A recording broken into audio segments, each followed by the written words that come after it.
Jenni Severson. I'm the Director of People and Culture at Vivacity Tech PBC. I'm really excited to be here today, and it's so nice to have people in the audience. So thank you for being here today. We're really happy to be in person, and it's really great to be able to speak with everybody virtually as well and expand the audience there. So we're here to talk about managing fast-paced growth in emerging EdTech companies. And I'm joined by 3 founders who are experts in that area. So really looking forward to hearing everything they have to say. We're really hoping for an interactive panel today.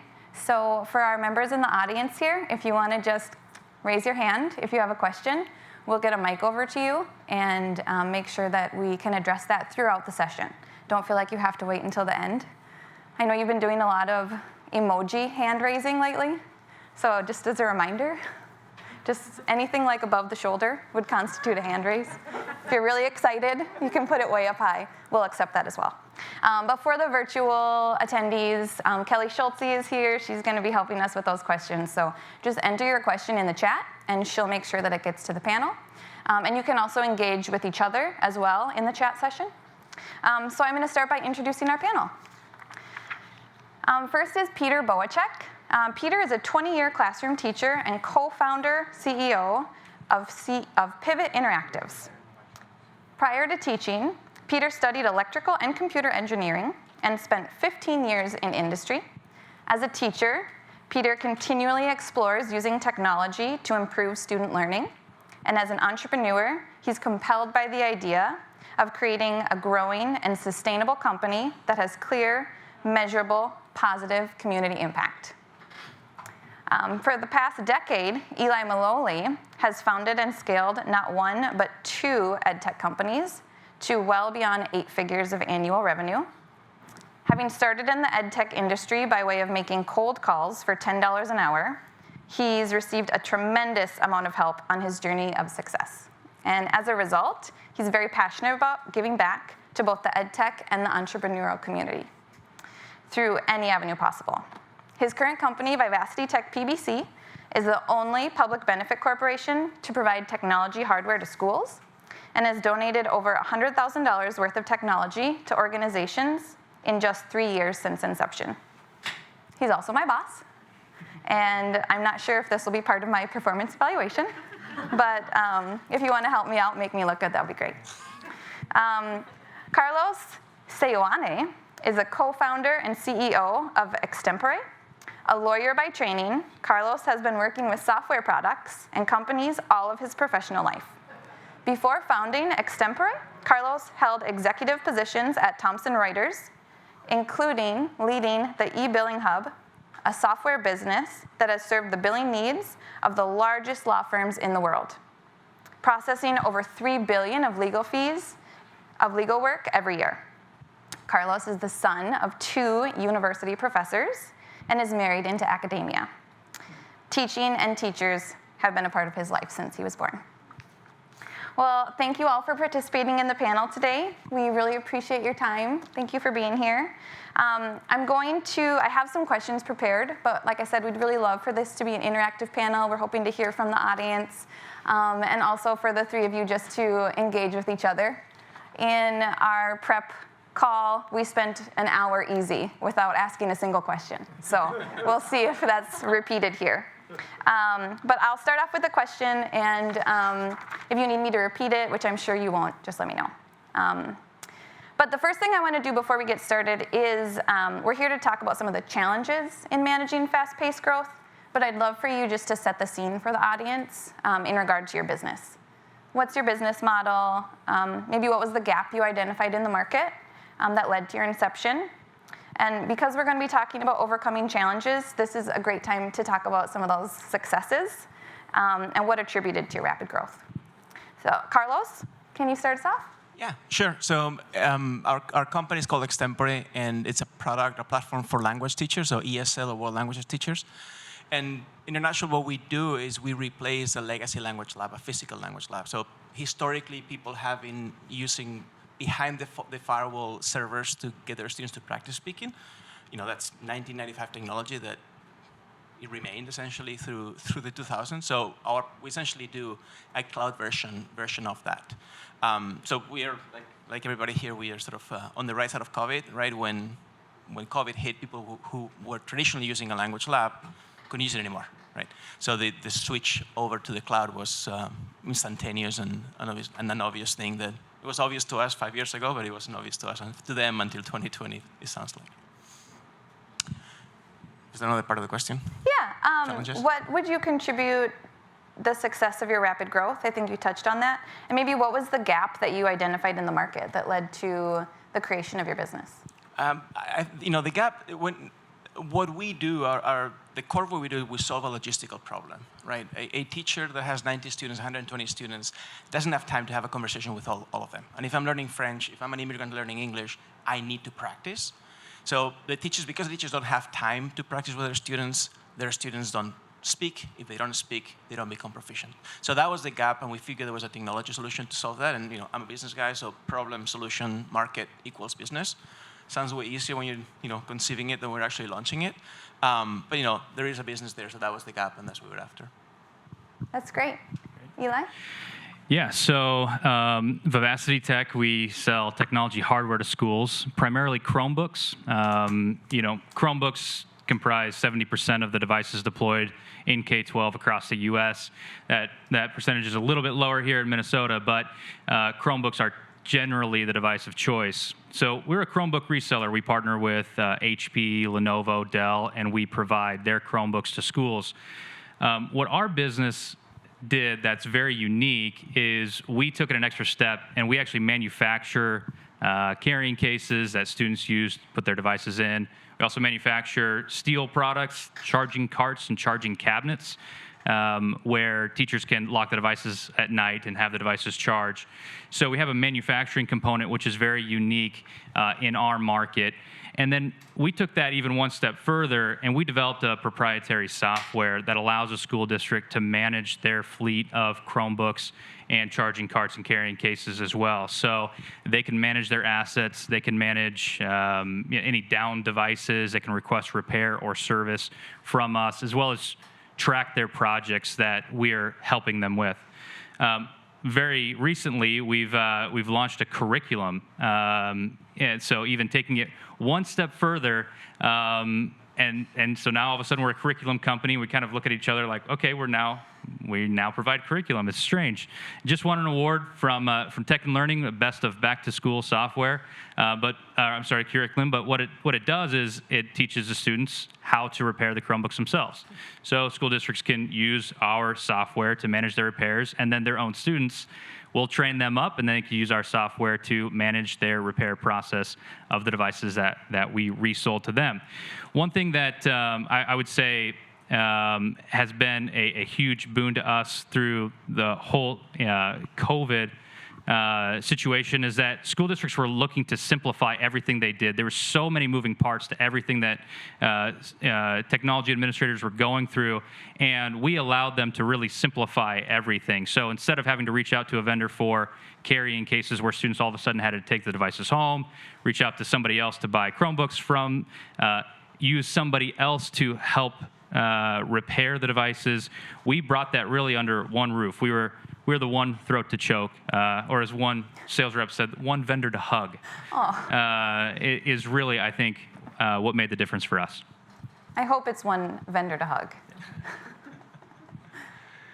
So I'm Peter Bohacek. My company is Pivot Interactives, and we make interactive software, online software for science teaching, for K-12 and higher ed science teaching. And the problem that we were trying to solve is that science teaching has shifted from requiring students to memorize facts and be told things to being able to do science. It's a little bit like the problem that Carlos is trying to solve. If you imagine how you learn a language, you're never going to learn a language by having someone stand up in the front of the room and talk to you. You have to do it yourself. And that's really a challenge for teachers. You have 35 kids in a class, 150 kids a day. How can you get the students themselves to be able to do science? And so really 15 years ago, my co-founder and business partner, Matt Vonk, and I had an idea how we can use interactive video to do that. And we began to research it, got funding from National Science Foundation to find out that this really worked, that we would see student learning gains doing that. and then began to turn it first. We did it as a nonprofit, or not a nonprofit, but just gave it away, free service. And then about 5 years ago, decided that we should start a business doing this, that would be the way to grow and sustain this. And it was tough going. We really felt like we had a great product, and we had a really tough time getting traction. And then COVID came along, and all of a sudden, every school in the country needed an online way to teach science right now. And there were really like a handful of companies that offered that. We were one of them, and it was just explosive growth. Now, a year later, we're looking at, are we a COVID solution only? I'm sure we'll get a chance to talk about this later. And so one of the things we're navigating is, well, in our minds, we never were a COVID solution. We were always a solution to interactive learning. And so now the question is, how rapidly do our customers do they recognize that and adopt this as an ongoing solution for their teaching rather than a stopgap? Did I cover the basis? You did. You did great. Okay, great. Yeah. Thank you. I think it's really important to note that all three of your businesses were, I think, Carlos, you used the term COVID winners, but you were prepped and ready to deliver your product pre-COVID, and that it was just an increase in your scaling at a more rapid rate. So you all experienced that period of really rapid growth. Peter, let's start with you. Can you share what were some of the primary challenges you encountered during that period, and how did you overcome them? Sure. I'd say that we could make them into two categories. One was scaling the product. We went from having 10,000 active users to 1 million active users in a very, very short time. And so kind of the easy thing in retrospect was scaling the ability to have our infrastructure work. That's cloud services. It's not that hard to scale. And so that turned out not to be so challenging. But managing the rest of, onboarding, that was probably the biggest problem, is that we had a lot of users that had questions about how to use our platform. Boy, did we find out the weak spots in our onboarding process. And so one of our goals in doing that was to say, we can use this as a way to identify the weak spots in our onboarding and fix them. And so our goal was to say, a year from then, we shouldn't have the same rate of people who are coming to our help desk and who are confused. And so we were just noticing that we can look at that now and say, a year on, there's a huge reduction in the number of people that request help as they're onboarding. But then the other thing that we did was we said, okay, this is our dream come true. We all of a sudden have all this revenue and all these users. We're going to scale, and we're going to scale we're going to spend all of this in a year and just see how much can we fulfill on what we think this could do. So that required huge scaling of the team, and that was actually a lot more challenging than scaling the product delivery.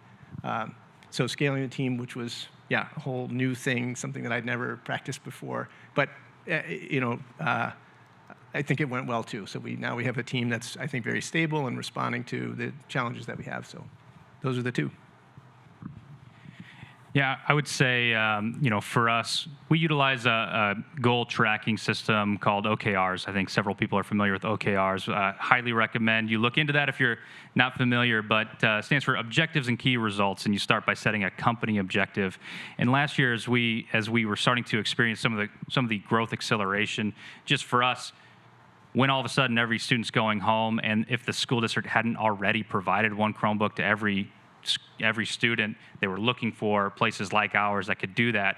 So everything just sold out rapidly, and growth infusion happened. And so we set our OKR to go from startup to scale up. And so we looked at every single process in the business. I think the people component was one area on how are we going to onboard employees and train them up on our industry and some of the nuances to our products. Thankfully, we were able, several months into COVID, we were able to find a pretty baller director of people and culture. When she's not leading panels, she's helping manage all of our staff. But it was one of those challenges, I think, early on where we had a bunch of staff. We went from 5 employees to now we have 50 full-time employees and another 40 seasonal staff. And we started getting a lot of questions like, who is my manager? And what responsibilities do I have again? And having to re-engineer all of our processes along the way, I would say was a pretty massive challenge that came with the growth. I think we're in a good spot now, though. So I fully expect it to come down. Like in April 2020, we saw more accounts in the system than the entire 2019, right? So I was convinced the system was going to come down and we're going to crash, and it just goes to the territory. We'll manage it. That was kind of my assumption. We had 0 technical issues, 0, which probably means we were oversized in the first place. I don't know, but what I expected would be the problem wasn't the problem at all. It was flawless and perfectly smooth. The challenge for us wasn't, I wouldn't say just as much onboarding as conversion. Like, I feel like we left a lot of money on the table. We had this giant spike of people opening accounts, but it wasn't as easy as it sounds like to convert them into paid accounts, right? We made the product free through COVID, and that obviously helped get people on board. But I think we're on the way to resolving that. We had an onboarding problem within the product. People got in and got lost, right? So we should have converted way more of those incoming accounts into dollars than we did. Now I think we've solved that, and we measure how far people get into the product, and we've come leagues from where we were, just a few months ago.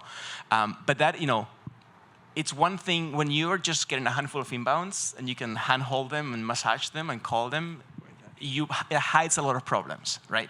When those inbounds is 2,000 per day, you can't call 2,000 people per day, right? And then they need to figure it out by themselves. And if you're not properly set up, that it doesn't create a problem.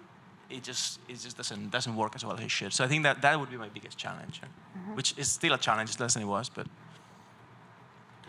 Well, I think we touched on a little bit of this next question already, but if we were to compare the challenges in scaling your product and processes versus managing the growth of your team and the development of your people, if you had to compare those two, which do you think created a bigger challenge for you? I would say processes. I think it was such an exciting time for us. Like when you have a startup and you've been sort of waiting for this moment, like you were saying, when things started happening in March and April. And again, I think success covers a lot of problems, right? It hides a lot of problems, but there was such an excitement in our company, in the sales team, and the account management team, that I think that we just flew through 2020, right? Now, coming off 2020, we figured out that there's a lot of things that we needed to do that we weren't doing well. Again, because there was such an influx of people, you just didn't know what you were doing wrong, right? Because they just kept coming, right? So I think that spike wasn't at all difficult to manage. It probably should have been, right? Maybe we should have paid more attention to it, but I didn't feel that I needed at the time. If that makes sense.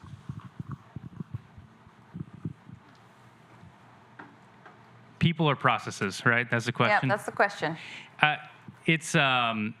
So for us, we're a public benefit corporation. As Jenni mentioned earlier, we're one of we're the only public benefit corporation to provide tech hardware to schools, and so that has allowed us actually to attract really good talent. So we have really good people in our company. I have to go to processes because a lot of it too, and especially as a startup, we're only 3.5 years old, so it's not like we have top dollar to go out and spend for seasoned candidates. And so we get good people, eager, great attitudes, strong aptitudes. But really, I think the process part for us was the biggest challenge in getting those people trained up, in addition to all of the other processes, like making sure that our products are scale. And now all of a sudden, a lot more people are looking at us. Our digital marketing is where it needs to be, those types of things where we couldn't go to trade shows anymore to get our clientele like we would normally do. So I would say for us, hands down, it was processes. It still is. Talking about OKRs, this year our OKR is pursuit of greatness. Last year, to go from startup to scale up, we looked at every single process across the business. What do we need to change? We changed a whole host of things all across the board. This year, it's been almost entirely refining all of those processes that we instituted last year. So process for us. It's an interesting question. I think we honestly didn't have a lot of processes. We were a small enough operation that, like you're saying, our onboarding consisted of like a school would identify that they wanted to use our product, and we'd say, well, let's hop on Zoom, and we'll show you how this works. And that worked when you had handfuls at a time. So when things got out of control, we did have to hire people because we needed to develop processes to solve the problems that we had. And I think we are also a public benefit corporation. I think EdTech's got a lot of disadvantages that we all know, but one huge advantage is that people are excited about improving education. And so we were able to attract, well, teachers. We hire a lot of teachers, which I feel kind of bad about because we hire great teachers and they leave the classroom and come work for us and they're not in the classroom. But I think even our development team, they like the fact that they're working on something that they know, like they write code and bang, it goes out to a bunch of students that are starting to use it right away.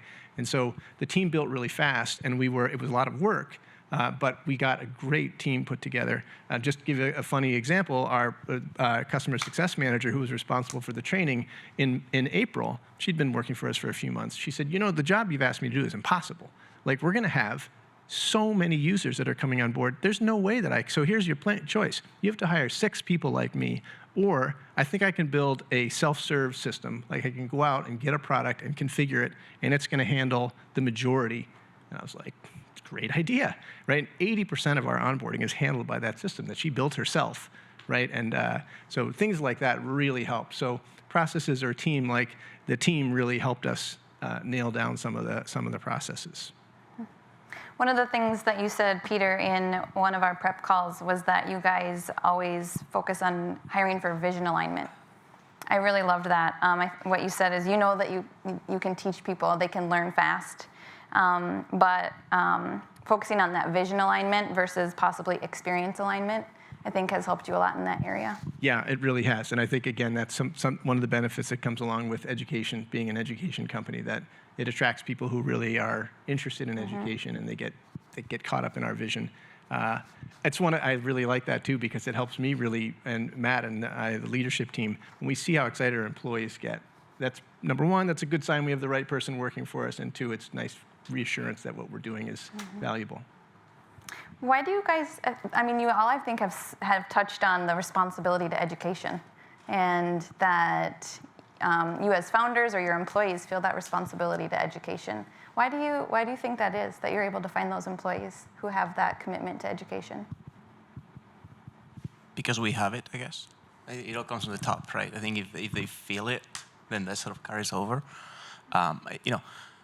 I love the exponential aspect of what we do, right? You sell into a coordinator and you're touching 7,000 students, right? So there's this explosive aspect of every sale, of every implementation that we do that I find it very satisfying, right? And there's very few jobs where you can really change things at a scale, even at the size we're at.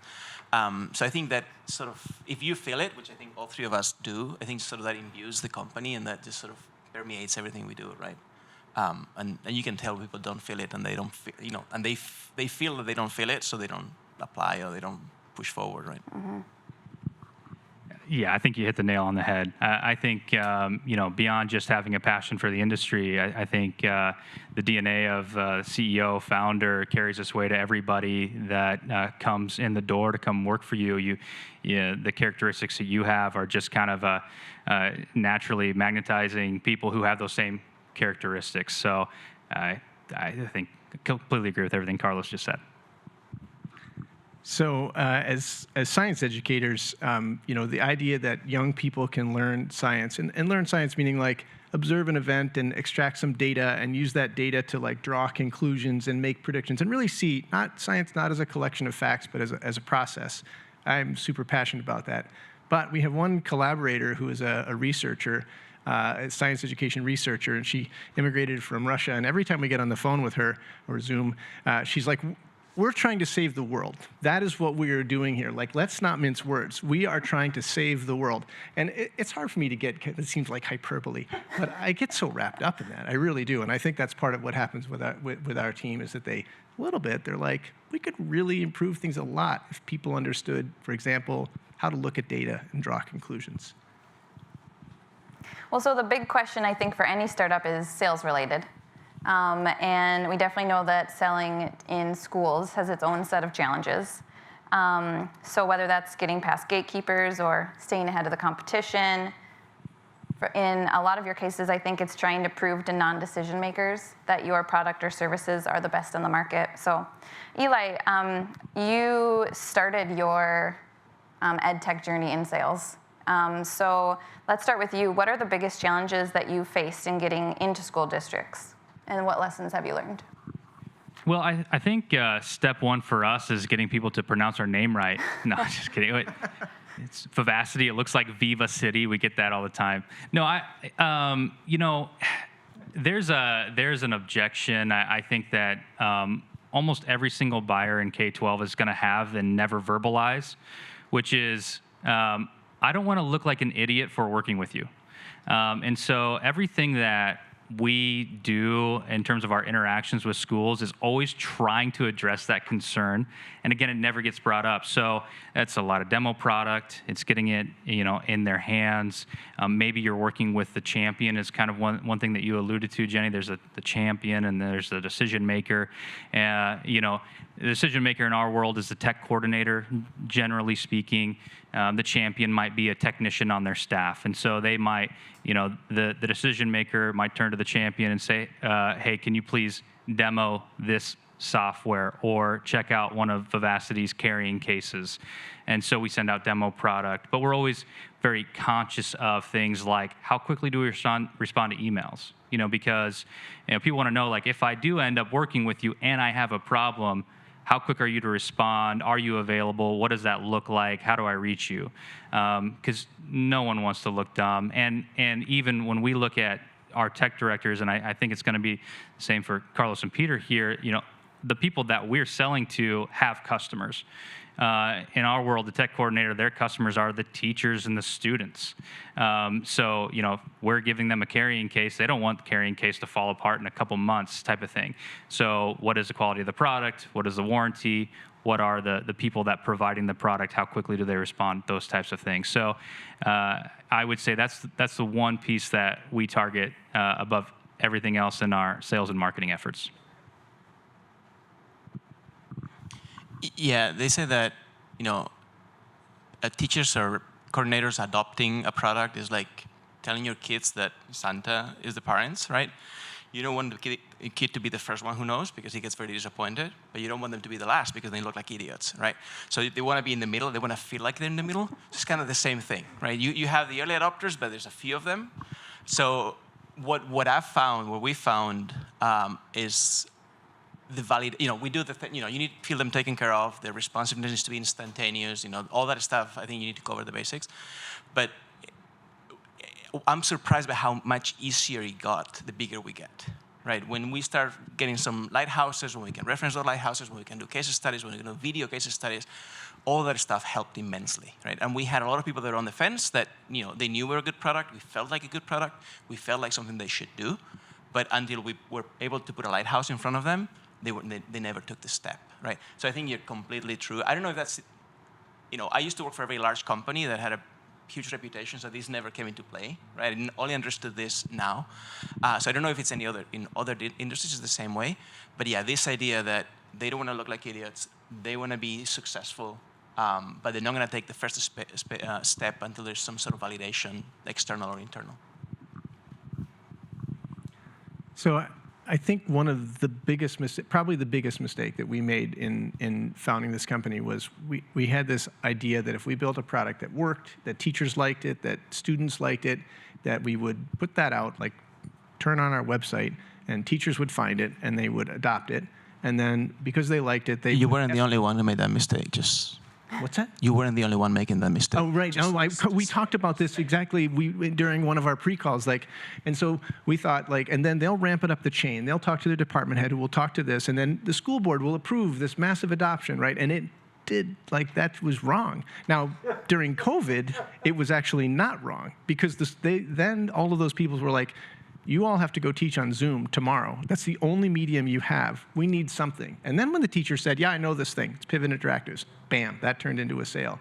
Pre-COVID, I think we sold 0 district purchases pre-COVID. So I think that's something, it's one of the examples that I look at and say, I don't think that we would have survived because that was such a wrong assumption about how sales worked. So now the question is, now what? So now we have lots and lots of 5 teachers at this school, 3 teachers at this school, but no awareness. And so now this is a thing for our sales team to go and say, if we've got 5 teachers at a school, that school district, that tech coordinator or curriculum coordinator needs to know, probably doesn't know, that there are 5 teachers that paid out of their pockets to adopt our product. So we think this is the direction that we go now. Why do we have a chance to do that? Because COVID helped us. I think Carlos touched on this too, but once you get district buy-in, using the references, you use the term lighthouse. References are key, especially in K-12. It's probably out of the different industries that I've interacted with, it's probably the most collaborative. So once we get a couple key accounts, a couple key districts, we're asking them like, hey, who else should we reach out to? Who else could you refer us to? Or our sales team, they have a customer map they can pull up and they can see all the surrounding districts. And one of the opening lines is one of the prospective districts is, hey, did you know that so-and-so down the street is working with us and deploying the product? So references are absolutely huge. It's shocking to me how willing they are to tell you who to talk to. Like we have clients that will make intros, will send, you just want my product, but they're willing to send 3 emails to the coordinators around the area and tell them that we're awesome. Good, I'll take it. Here's why it's good to come to this thing. I did not know that. We don't do that. We've never asked one of our customers who a reference is that we should talk to, and we will now. And last point, quick, on one side, people don't want to look like an idiot, but then they want to look like a genius. So if they had success with your product or your company, it's like they want to go tell everybody. We've had a lot of customers host lunch and learns. We provide the lunch, and they invite all the neighboring tech directors. We help them, but we host it at their site so they get to show off like, hey, look at what we're doing to solve this problem with this company. We had I'm not going to name the client, but very large city in the United States, in the Midwest, and they pulled me into the meeting. We were having what I thought was like a way to close the meeting, or the deal rather, very sizable deal for us. And ours were finishing, she goes, so who else is using this thing? And she meant we had a bundling with somebody else. I'm like, oh shit, this is how we lose the deal, because that was the first bundle we had put for a district. And I said, well, you're the first one is a thing we're trying out with this partner company. It's like, great, because I want to be the first one. So you don't know which way it's going to cut, right? I think you had a question, someone. Yeah, so all of you guys, thank you for being on the panel. One of the things that you guys mentioned was, COVID, took it to the next level.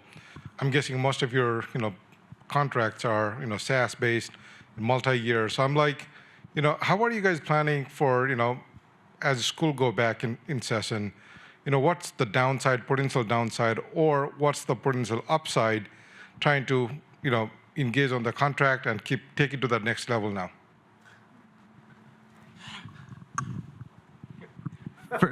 For us, selling hardware, there's actually not a whole lot of contracts that we're involved in. For us, we're focused on getting into the buying cycle. There's a little bit different nature to our sales. So, getting into the buying cycle, like, every summer, generally speaking, every summer school districts need an influx of devices, and then throughout the school year, there's maybe added enrollment or devices go down. They need to replenish some of their stock, and so there's little purchases along the way.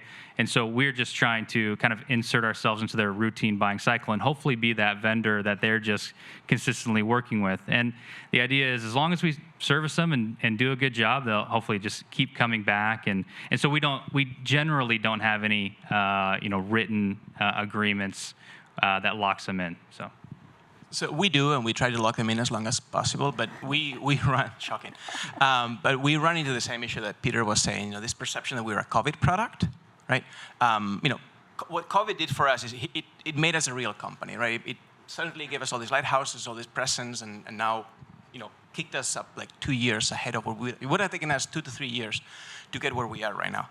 But we still run into that mindset that we're a COVID product, right? And I had somebody that used it last year, didn't renew, and we asked why. He said, well, we have a language lab. And I'm like, well, that's the same, you try Netflix during the quarantine, and now you're going to go back to Blockbuster because you have a card. Might as well just use it, right? That's stupid. You try not to tell them that.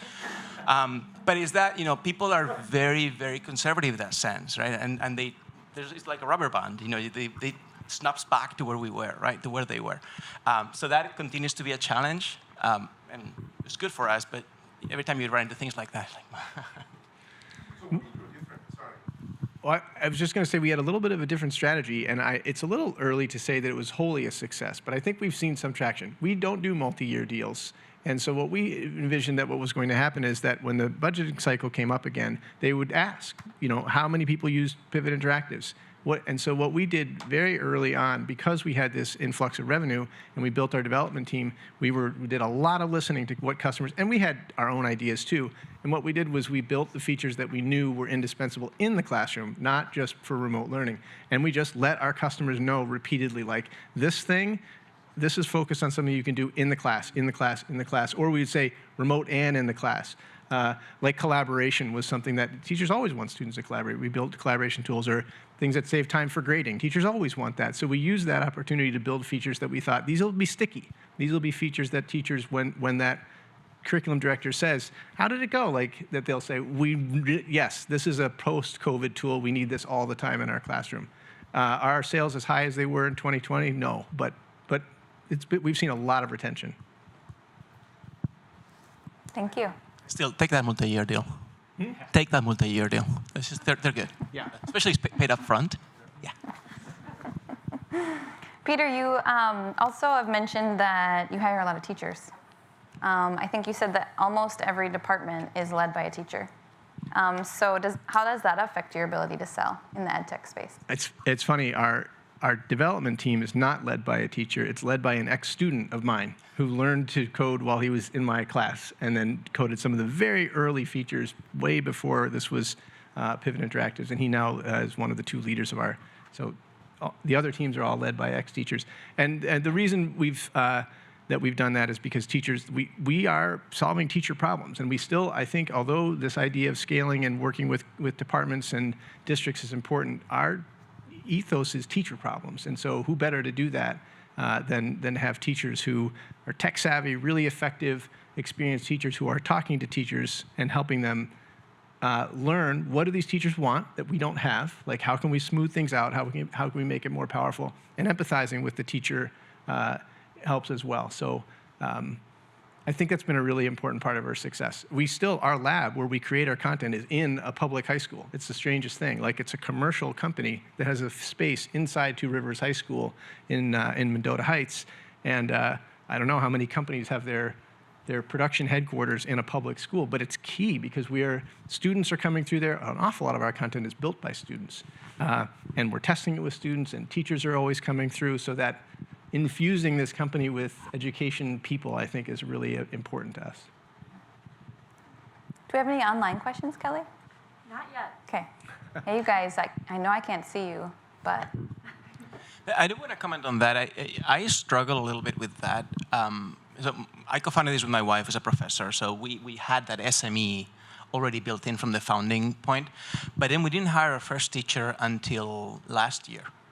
And I regret not having hired him before or having a teacher before, because he completely changed how we think about approaching teachers, how we think about sales.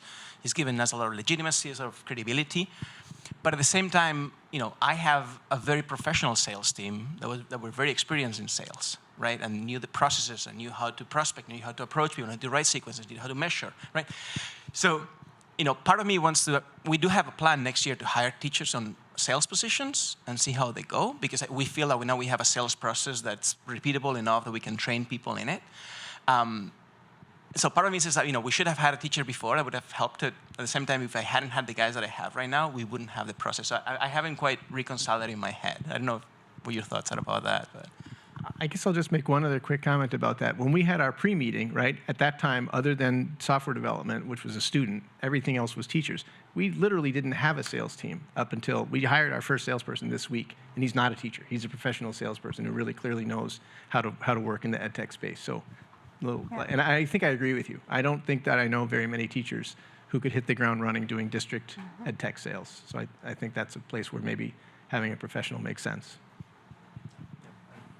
They have so much credibility when they talk to me. When you have a teacher talking about, like this guy, we pull him into sales calls, and it's just it's instant credibility. I'm a user, I'm a teacher, I use Extempore. Here's how I use it. Here's what is done for my students, right? It's like there's an instant connection that a professional salesperson has a much harder time making, right? Even if they know everything else. So it goes both ways, I guess. Yeah, and that's exactly what we did with, I don't make it a practice to try to hire tech directors, generally speaking, our customers, because it's hard to find. they know how to talk shop. They know the industry. They know the pain points of the people they'd be talking to, but getting them to make 80 calls a day, that's a completely different mode than they're generally used to, right? So, but having a former tech director, we've had one on staff. We've been lucky enough to have one on staff for a couple years, and having him as a sales overlay, just like exactly what you mentioned, that's been a real boon to our sales operation. I think we might have already touched on this a little with our audience question, but talking about COVID quickly, and what does the post-COVID landscape look like for you? How does it change your business model, your business outlook? If you have any additional insight to add from the previous wonderfully worded question. Heads down, right? Just keep going. Yeah, we had a great opportunity. We're going to have a really good retention rate from last year. So, the vast majority of people had stayed or actually grown their accounts. We just, like Peter, I think we discovered last year that we can sell big districts, right? We can sell big deals, and there's maybe it's just my problem, I don't know, but when we started this, selling a $1,000 deal felt great, and you didn't think you could sell a $25,000 deal, and then you sell a $25,000 deal. It's like, shit, this feels good. I can sell a $100,000 deal, right? And you sell that. So it's always incremental. And so what COVID did for us, made us realize that we can sell very big deals and we can serve very big districts, right? So now it's just more, go after all these districts, ingrain ourselves and just become that presence. We want to change the world, in the sense that we want to change the way languages are taught, right? If you use Extempore, you're teaching a language in a completely different way than the way you learn Spanish in high school. There's no end to our ambition, right? So we just keep going, right? For us, COVID, it greatly impacted the supply chain. Still has lasting impact, and it's every day is kind of a new challenge there. And coupled with that is an influx of stimulus dollars hitting school districts, and so we anticipate actually there's a new round of funding hitting school districts to purchase tech hardware that's hitting in the next couple of days that we feel like is going to get us to our Q3 number and blow our Q4 number out the door. And one thing that I learned from last year was we kind of went through that. Last year we actually hit the number that we were anticipating hitting going into the year. We just hit it much faster, and then we couldn't get supply on the back half of the year to keep selling. And the thing that I think shocked me the most about that scenario was the need to preserve cash a little bit more. Just to be a little bit more defensive, because we felt that we got into, as I mentioned earlier, kind of getting into the buying cycle. We feel like, COVID allowed us to get into the buying cycle with a lot more school districts faster. And so, you just start to anticipate a much faster growth trajectory than what we'd maybe planned on from the beginning. And then because of the supply chain, that regressed a little bit. So I think one big lesson learned is just making sure that rainy day fund is there, and it's maybe bigger than what I would have anticipated before the pandemic. Just real quick, the model for education before COVID, this idea that you get 35 students and they go and a teacher talks to them for 48 minutes and they go to the next, why do we have that? And pre-COVID, we had it because we had it and we weren't going to change. And what I think, obviously, it's a huge tragedy, but of course there are going to be things that are positive come out of it, and that's one. We're seeing that model erode, and that is a great change, and we really want to be part of that. That's a catalyst for us, or we're a catalyst for that, whichever way you want to look at it. That's a great way to finish this. That's exactly right. Yeah. All right, Peter.